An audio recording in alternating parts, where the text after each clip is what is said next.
manipap kung binangkal og turon ako sa nang putlon o kamo kadyot akong bitinon. Kay before ta mo proceed og magpadayon, magpasalamat sa tani Papa G sa nindot nga kabuntagon.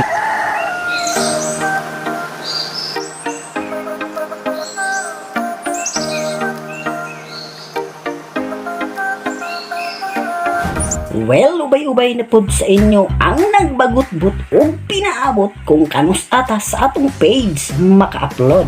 Pero the wait is over kay karong adlaw nakabalik na sad tag video under the Midsalip River.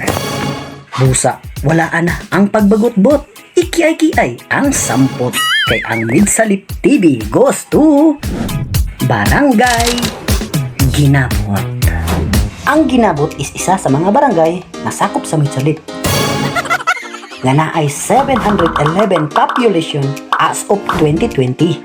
Ang distansya sa Ginabot to sentro is 70 ka kilometro. 10 minutes na biyahe kung magbao-bao or 30 to 40 minutes na lakaw kung magbaklay sa kalsada na simentado.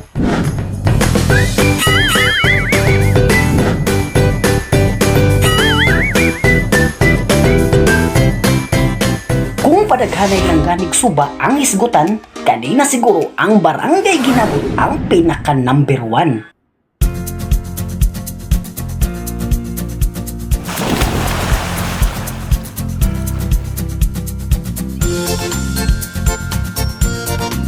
Kay di lang kay isa, di lang kay duha, kundi tulo ka suba ang naalang aning nga tugkaran. Inig maabot tagaan ni ang rainy season, ang Barangay Ginabot nagyoy pinakanindot nga adtoon. Kay ang mga locals dito sa ilang mga bisita, grabe ka mga abi-abihon.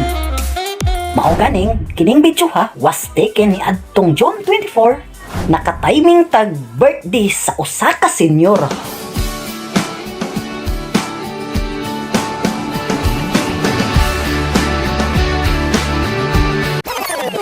Si Senyor San Juan. Nganong magbinasa ay taga San Juan, nahimo ng tradisyon sa mga Pilipino ang magbinasa ay taga San Juan. Isip sa pagsaulog o paghinumdom sa istorya sa Bible. Kung asa, gibunyagan ni Uncle Juan Bautista si Papa G.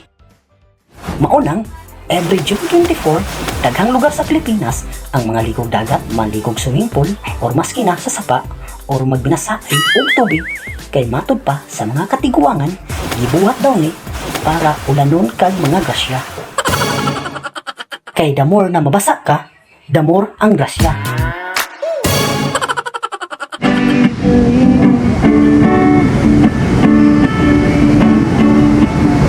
Anak ng mangingisda, sisid siya.